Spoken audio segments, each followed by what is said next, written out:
Imagine an elephant that ate too many blueberries. That's what an Ortolan is. It's basically a bipedal elephant-like species covered in blue fur.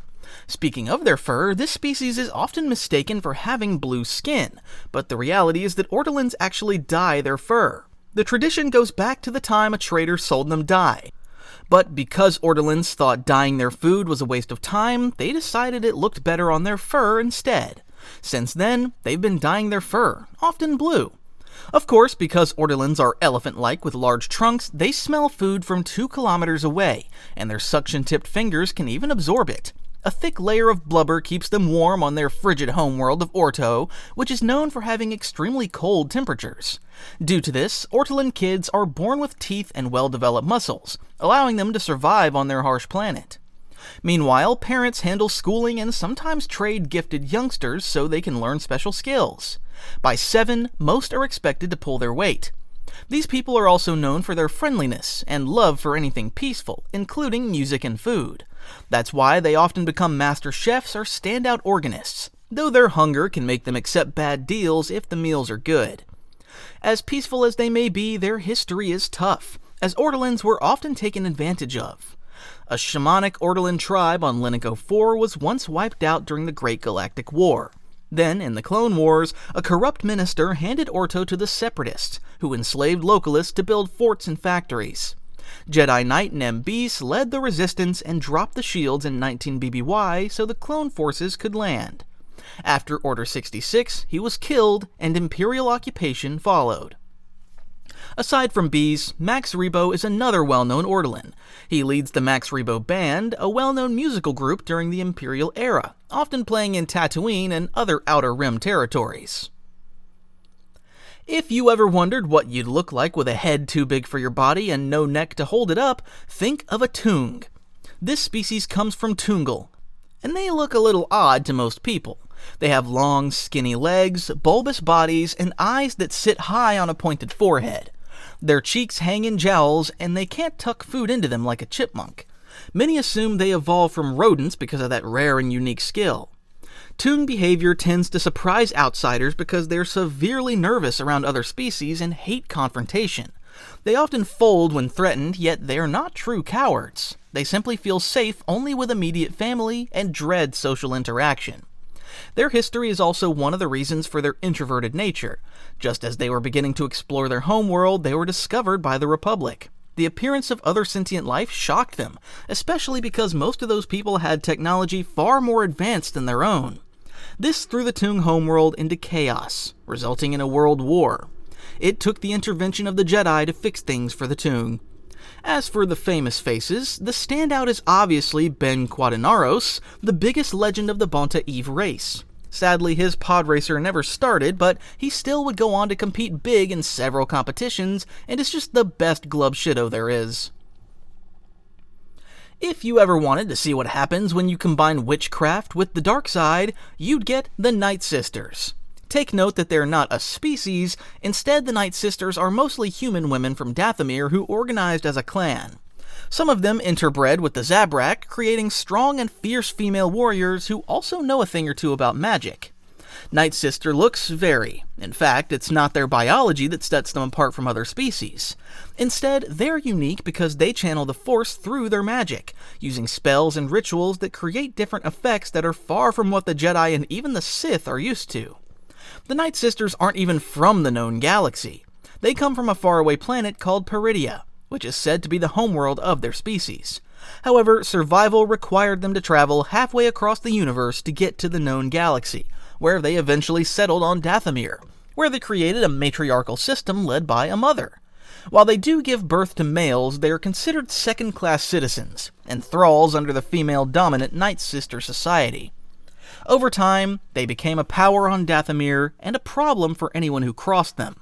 By the final years of the Republic, they were mixing with bigger galactic players, which brought attention and brutal pushback that shattered much of the clan, though the name and scattered cells lived on. But while the Nightsisters are known for their spells and witchcraft, they're also good fighters. They use bows, blades, and clever traps combined with spells. Still, their true power lies in spells so powerful that they could even make the dead rise. Of course, there are several prominent members of the Nightsister clan.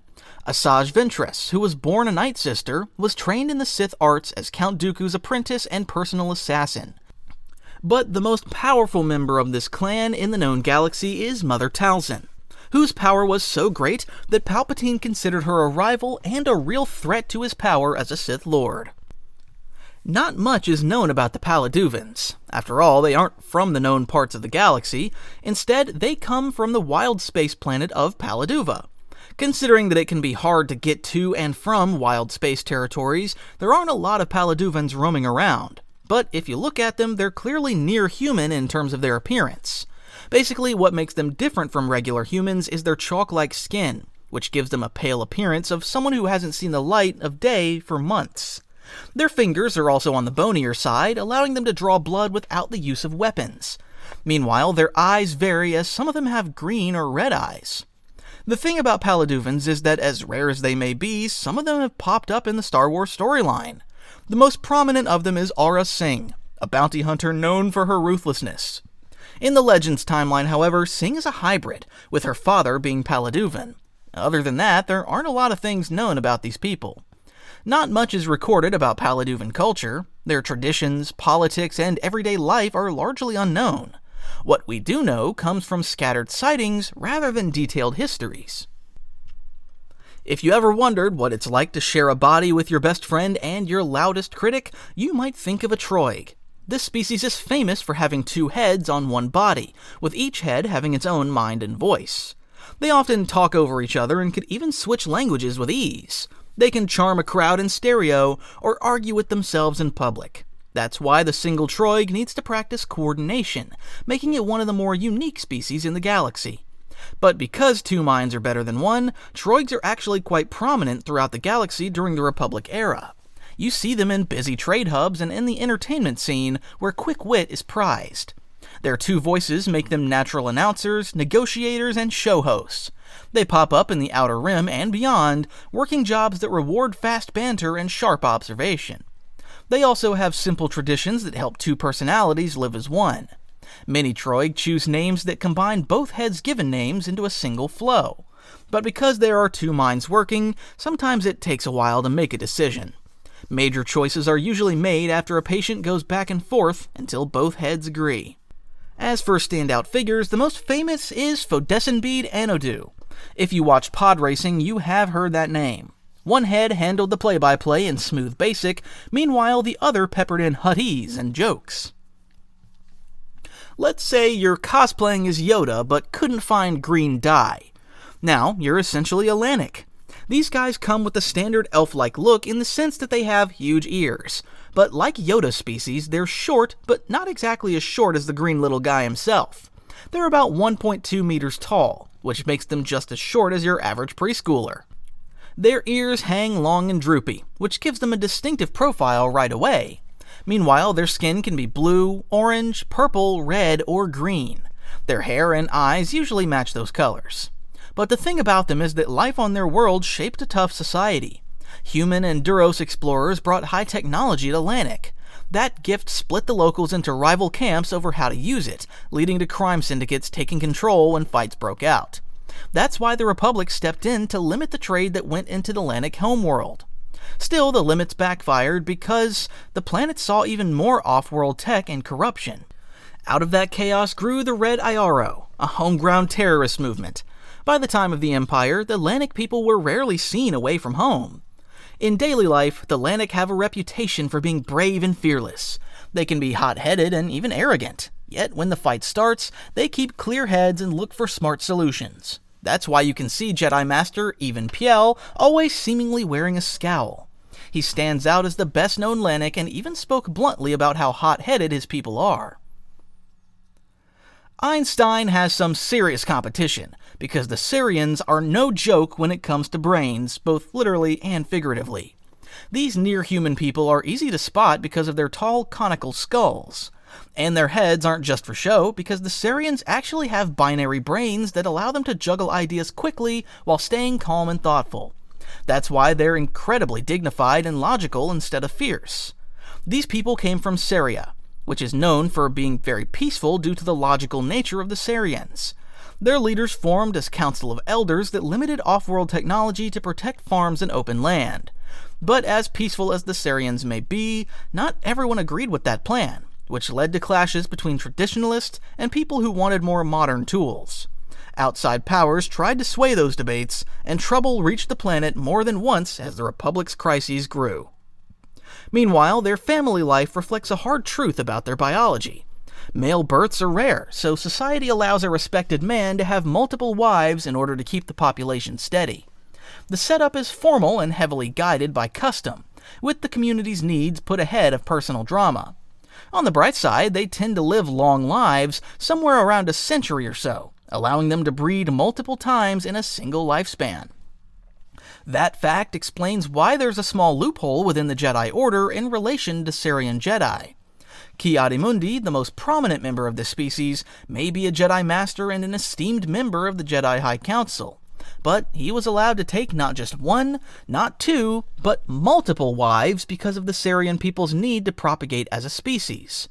Now, if only Anakin were Cerean, he wouldn't have to hide his marriage to Padme. Togorians are literally walking and talking lions.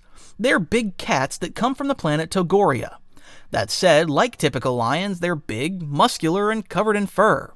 Of course, they have long claws and sharp teeth that make them look like they were built for the hunt. On top of that, they have keen senses and dense bones that make them exceptional hunters. Basically, they're just like your typical lion, except for the fact that they're intelligent and bipedal. True to their cat-like nature, Togorians are known for being a society of pack-like hunters. However, males and females differ when it comes to this species. Over time, a rift between the two genders grew because males wanted to stay true to their traditional and nomadic lifestyle, while the females were more inclined to build permanent societies. In fact, the way they go about their lives is different. Males rarely left their homeworld, preferring to stay as traditional as possible. Meanwhile, in the hopes of building more permanent settlements, female Togorians were more willing to deal with outsiders and preferred to enjoy luxuries in life. If they could afford it, females even rewarded themselves with vacations away from their homeworld, whereas males were more likely to stay put on their planet. During the Clone Wars, however, Togorians sided with the Separatists and aided General Grievous in the Battle of Togoria. But there were also Togorians who sided with the Republic, specifically the Jedi. That's because an unnamed Togorian Jedi youngling was one of those who escaped Order 66 and survived the early years of the Empire. Then, long after the fall of the Empire, a Togorian named Bixen became a member of the new Jedi Order. Don't laugh at an Ongree when you see one just because they have faces that look like they were flipped upside down. That's naturally how they look, because this amphibious species had to survive the waters of the planet Skustel. That's why their heads taper and carry two flexible eye stalks that let them view things from many angles. Meanwhile, their lipless mouths sit above 4 nostrils, which adds to that inverted look. As for the rest of their body, each hand has 2 thick fingers and an opposable thumb. And while they look a bit hunched and awkward, they're surprisingly agile as muscular people standing at least 1.8 meters tall. As ugly and intimidating as they may look, Ongree society has a calm and diplomatic reputation.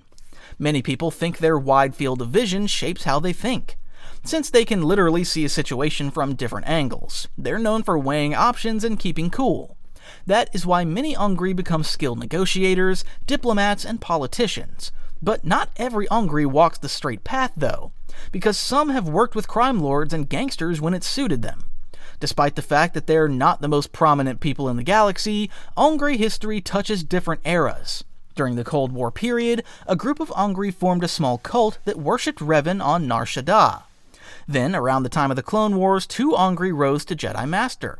Pablo Jill fought bravely, while Coleman Kaj later served on the Jedi Council near the end of the Republic. Outside the Jedi Order, Akros Krik ran the Urskrew Entertainment District on Coruscant and dipped into criminal dealings. Meanwhile, Gian Dar served as a commander for the Galactic Republic during the Galactic War. If you like starfish and birds and want both at once, you might like the Ishi Tib. They are amphibious people from Tibrin with big eyes on stalks and sharp beak-like mouths. Their heads look a bit like 5-pointed stars because of the eye stalks, beaks, and cheek pouches. Meanwhile, their lungs work as internal gills, and they can smell well on land or in water. As for their green skin, it's good at holding moisture, but they need a saltwater bath about every 30 hours, or their skin cracks and they die. Historically, the Ishi Tib grew from fish that leapt onto the coral reefs to escape predators. Think of them as people who were forced to evolve out of the water to survive. That's why their cities sit on those reefs, with underwater farms for fish, seaweed, and crustaceans. They also live in small communities called schools that can reach 10,000 people. Each school elects representatives for 1 year at a time. Their most important laws protect the environment, allowing them to live in harmony with nature. However, breeding is planned by the school, with eggs laid in hatcheries and children raised together to ensure maximum survival. In fact, marriage doesn't even exist within the society, and no one knows who their parents or children are. Due to the organized nature of these people, the Ishi Tib have a careful managerial streak. That's why many who leave Tibrin become executives, accountants, or project managers. They also have a primal side, and can be ferocious in a fight, tearing with their beaks. There are actually quite a few prominent members of this species. In fact, during the Clone Wars, Count Dooku pulled Tibrin into the Confederacy even while Senator Gume Sam still sat in the Galactic Senate. Many Ishi Tib also backed Dooku at first after he toppled the tyrant Cerebran II. Later, Hakahai made a name as a brutal criminal on Mimban in 19 BBY. You could spot an Ishi Tib in Jabba's palace, and 4 stood at the rebel briefing before the attack on the second Death Star. They're also a species you could pick in the 2015 Battlefront, and I found them to be the ugliest alien I've ever seen, hands down. A Karkarodon is what happens if the movie Jaws were made on land instead of water. That's because this species is literally a walking shark. They come from the ocean world of Karkaris, where they were allowed to evolve into tall, powerful, and muscular people. And because of their physical features, they are fearsome people. The Karkarodon basically have heads that are all teeth and instinct, with rows of sharp, replaceable fangs and strong jaws built for biting through tough prey. They have gill slits and can function in the water, but they also operate fine in air for long stretches, which lets them move between ocean and land without much trouble. Their keen senses also help them track movement and blood in the water. Of course, their ferocious nature is one of the reasons their history is tied to the galaxy's wars and to the conflicts of their home seas. Karkarodons ventured off Karkaris as hired muscle and scouts, and they gained a reputation for ruthless efficiency. During the Clone Wars, some aligned with the Separatists and fought in major undersea campaigns. Their skills made them natural shock troops in aquatic theaters and dangerous enforcers elsewhere. There's also the fact that Karkarodon society values strength, speed, and loyalty to the pod. Leadership usually goes to the strongest swimmer and the most fearless hunter. Many practice rite of passage trials in open water that test endurance and discipline. That's why scars are seen as proof of experience rather than shame. As for outsiders, things can get a bit complicated when dealing with the Karkarodon. Outsiders who show clear purpose and respect tend to get a direct, almost business-like welcome. Those who do not are sized up as prey. The most well-known member of this species is Riff Tamsin, a Separatist commander who led brutal operations in the seas of Mon Cala during the Clone Wars. Others from his species served as mercenaries, bodyguards, and pirates, and made their names by surviving dangerous work far from Karkaris.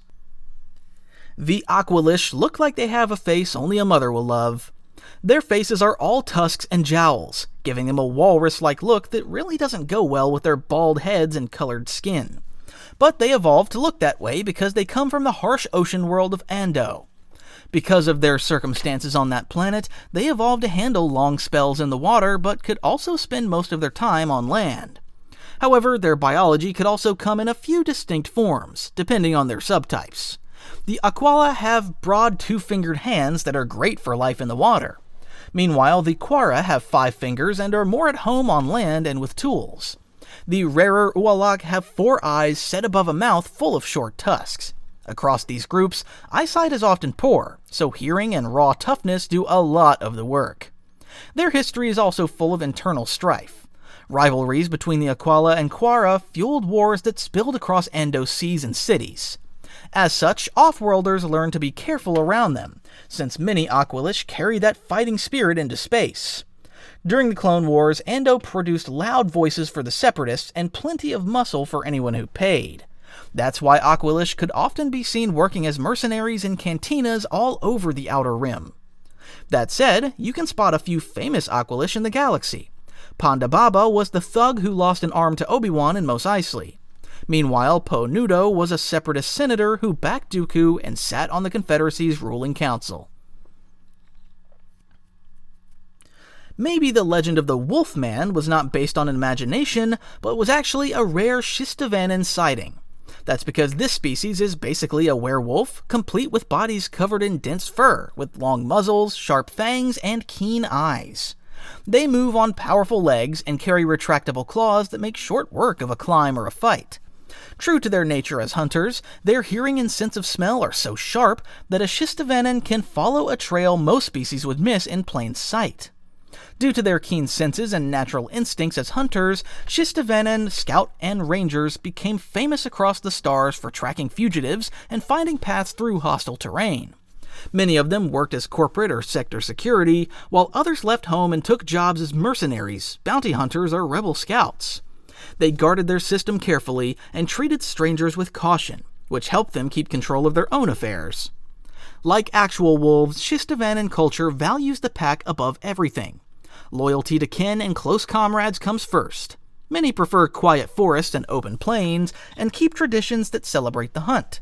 They prize discipline, patience, and the skill to read a landscape. Songs and stories about legendary trackers are common at gatherings, and young Shistavanen learn early to respect elders who can navigate both wilderness and politics. However, there are only a few Shistavanen who became widely known. Probably the most legendary member of this species is Volvif Mon, who fought bravely as a powerful Jedi Master during the Clone Wars. The Gran have some of the most unusual faces you can find in the galaxy, because they have goat-like snouts, bat-wing-like ears, and 3 tube-like eyes. That's not something you'd find in your goats on a farm. Still, the Gran evolved like that on their home planet of Kenyan for survival purposes. On their planet, they are grazers who only eat silver grass. As such, they evolved to have eyes like that so that they could easily spot their food, considering their eyes allow them to see more colors and read heat shifts. The same unique trait also allows them to sense emotions. In terms of their familiar structure, the Gran mate for life, with parents that are famously devoted. They live for companionship, with many Gran believing being alone is a nightmare for them.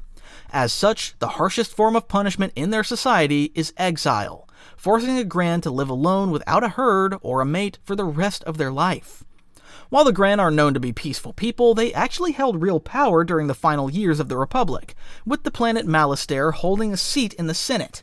But as for the Gran from Kenyan, they were mostly isolationist people throughout most of their lives. However, during the rebellion, they did indeed aid the rebels by providing food. There aren't a lot of famous Grans. However, Ax Mo and Ask Ak were senators known for being members of the Senate's Loyalist Committee during the final years of the Republic. If you gave a Wookiee a long snout with tusks, you'd get a Whippid. Like Wookiees, Whippids are known for their tall, furry, and muscular frames. They come from the ice world of Tula, where blizzards are regular Saturday mornings for them. That's why they look like they were built to handle extremely cold climates. Their fur keeps them warm, while their powerful and massive bodies allow them to haul prey across snowfields. As such, they evolved to become skilled trackers who mastered the art of hunting. They can remain motionless for hours before striking with incredible speed to hunt prey. As a hunting species, Whippids are considered primitive in the sense that they use traditional crude weapons such as spears. Unlike the Wookiees, they didn't learn to mix traditional lifestyle with technology, opting to stay close to their roots.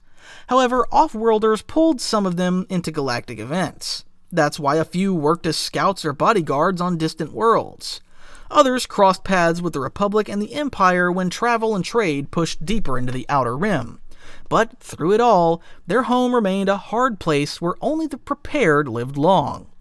Their exposure to the galaxy is also the reason some Whippid were able to make names for themselves outside their homeworld. For example, Kukruk was a Jedi Master whose size matched his patience and resilience. Meanwhile, Jaquil worked in Jabba the Hutt's palace as a bodyguard or grunt. A Yarkora is basically what a camel would look like if it were to learn how to walk and talk. They are tall, bipedal mammals with long snouts, wide nostrils, smooth fur, and big three-fingered hands. They also have 2 stomachs and a lot of backup organs like extra kidneys and livers, which help them live for more than 2 centuries. On top of that, they're known for being skilled at reading a room, considering they have sharp eyesight and keen hearing. Their homeworld sits somewhere in the Outer Rim, but no one could pin it down because the Yarkora kept that secret close and usually stayed out of big galactic events. They had no voice in the Republic and were rarely seen in crowds, which gave them an air of mystery. Their traditions also fit that private nature. Courtship could take years and often happened through letters that would be dissected and analyzed until the topic was complete, and another could begin. Aside from that, they preferred living alone, and even married partners often kept separate homes. Because pregnancies were rare and slow, every woman was expected to have at least 1 child, and mothers typically raised the young. You did see Yarkora out in the wider galaxy, usually where information, credits, or risk were involved. Some helped the Rebel Alliance with counter-espionage, while others carried messages for the Empire. One such personality is Saelt Marae. Meanwhile, others worked as scouts or farmers and showed up more often after the New Republic took shape. Imagine living on a planet suffering from the heat of a red giant throughout your entire life. That's why you can't blame the Nikto for their tough faces and equally tough demeanors. They come from Kintan, which is worse than Tatooine because their red giant twisted them for ages, forcing the Nikto to develop resilient bodies with thick skin. That's why they don't look like the most pleasant people. Many of them even have a natural resistance to heat and toxins. You could also see different looks among them because there are several subspecies shaped by their home climates, like the red desert dwellers and the green coastal people. Unfortunately for them, they also have a history that's tied to the Hutts. Long ago, they entered the Treaty of Vontor, which left generations serving Hutt interest as guards, pilots, and enforcers. You still find plenty of Nikto and Hutt cartels, but not all of them follow that path. Some became traitors, scouts, or warriors for other causes during the great conflicts that shook the galaxy. Of course, their harsh and tough environment also forced Nikto traditions to reflect a culture built on survival and loyalty. Still, some of them actually developed into mild-mannered people. Tarados Gon, for example, was a Jedi Knight during the Clone Wars. Another Nikto Jedi is Fiek Search. However, a lot of these people ended up turning into gangsters, such as the Kintan Striders' gang of Nikto riders, who wreaked havoc throughout Tatooine. While it's not exactly a human-like being, the Kowakian monkey lizard is still considered a sentient species, but it essentially looks like a creature born to heckle you, making it one of the most annoying-looking species in the galaxy. It comes from the jungle world of Kowak, where thick trees and hungry predators keep it fast, sharp, and very noisy. Like a monkey, the Kowakian is small and wiry with long ears, a narrow snout that works like a beak, clever hands, and a tail that helps it balance when it climbs. Its laugh is famous. Meanwhile, many can mimic sounds and bits of speech, which only makes their jokes land harder. Life on Kowak shaped how they act. Wild groups roost high in the canopy and scavenge or hunt for anything they can grab, all while escaping possible land-based predators. They're also very curious but cruel to their prey. Still, they are quick to bolt if things turn bad, considering they aren't built for fights. However, off-worlders trapped them and carried them across the Outer Rim because of their exotic nature. Hutts in particular liked them as living alarms and court fools. A monkey lizard that kept the boss laughing stayed fed and safe, but one that failed risked getting tossed into something bigger as dinner. The most well-known Kowakian is Salacious B. Crumb. He served as Jabba's cackling jester and parasite picker. Another one is Pilf Mukmuk, who ran with the pirate Hondo Ohnaka, snatching valuables and adding laugh tracks to raids. Essentially, outside of Kowak, Kowakian monkey lizards tend to be companions or pets to gangsters and other scum of the galaxy.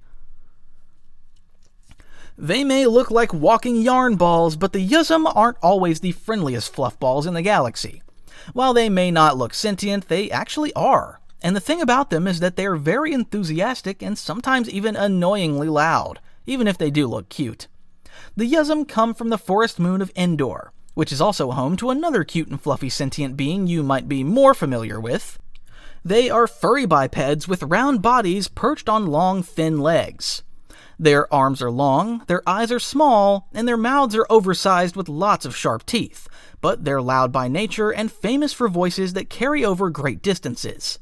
That same voice makes them natural singers with a big range. Out on Endor, Yuzzum live in small tribal groups that move with the seasons. They hunt and forage and use simple tools. Music is one of the most important parts of their culture. They sing to celebrate a hunt and to tell stories about their ancestors. Meanwhile, courtship often involves public singing that shows off breath control and pitch.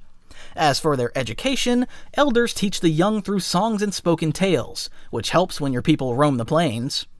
Yuzzum history is mostly local to Endor. They share the moon with other native peoples and kept to their hunting grounds. As explorers, traders, and slavers poked around Endor, some Yuzzum ended up off-world. Their looks made them stand out, and their voices made them marketable. A few found steady work in clubs and traveling shows, others had a harder time and were pulled into rougher corners of the galaxy. That's why Yuzzum like Joe Yoza, whom you'll better know as the guy who screams at you during a music scene in Jabba's palace, found a job within the Max Rebo band. If you swapped your nose for 8 tubes and dried out your skin, you'd look like a Skrilling.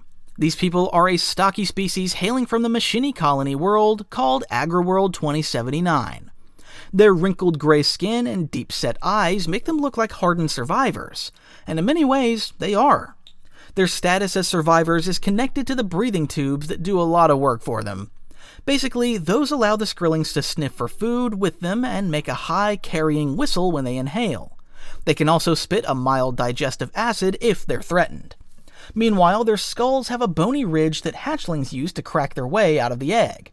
Most stand around 1.5 to almost 2 meters tall, with 3-fingered hands that clamp down with a vice-like grip, and several rows of sharp teeth built for tearing meat. Skrillings are also egg-laying carnivorous mammals that cannot digest fresh meat.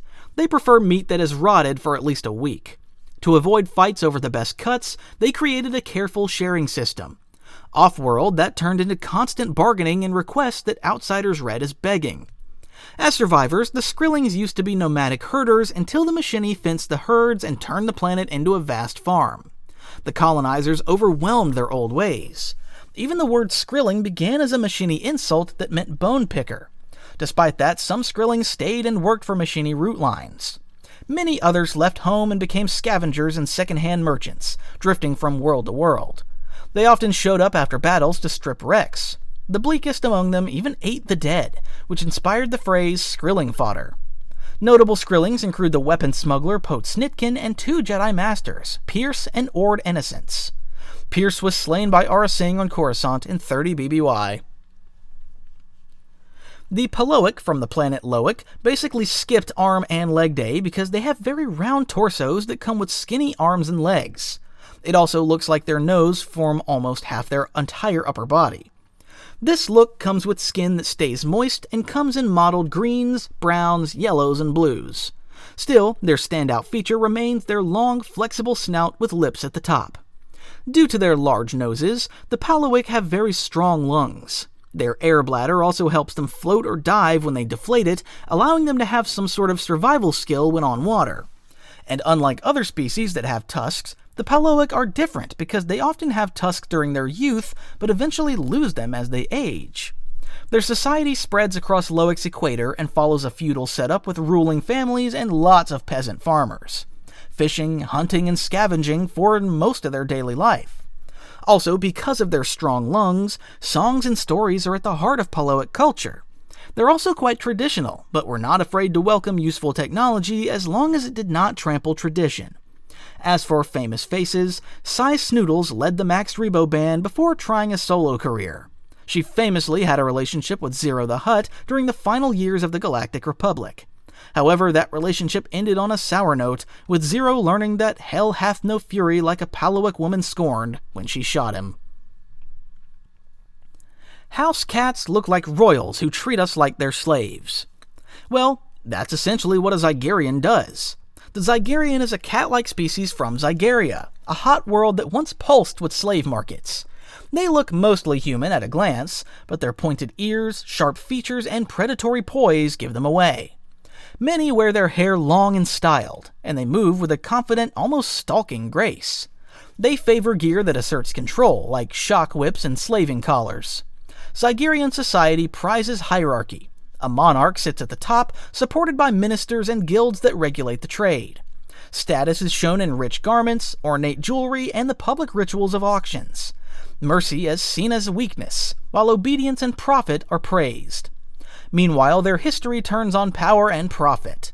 Long ago, they built a slaving empire that enriched their court. The Jedi and the Republic broke it, and resentment simmered, with the Zygerrians developing a deep hatred for the Republic. During the Clone Wars, they tried to bring it back by allying with the Separatists. As such, they kidnapped entire communities and ran processing centers, such as the one on Kadavo. The plan fell apart when Jedi strikes and Separatist double-dealing toppled their queen and scattered their network. The most standout member of this species is Queen Mirage Centel, who led them during the Clone Wars as the Zygerrians sought to restore their slaving empire. However, Anakin Skywalker, a former slave himself, led the charge against the downfall of Queen Mirage's slaving schemes. Imagine a group of people who look like humans, but have cheekbones for days. That's what you get with the Hapans. Of course, they look as human as any human can be, except for the fact that they were made to be beautiful. This is tied to their long history.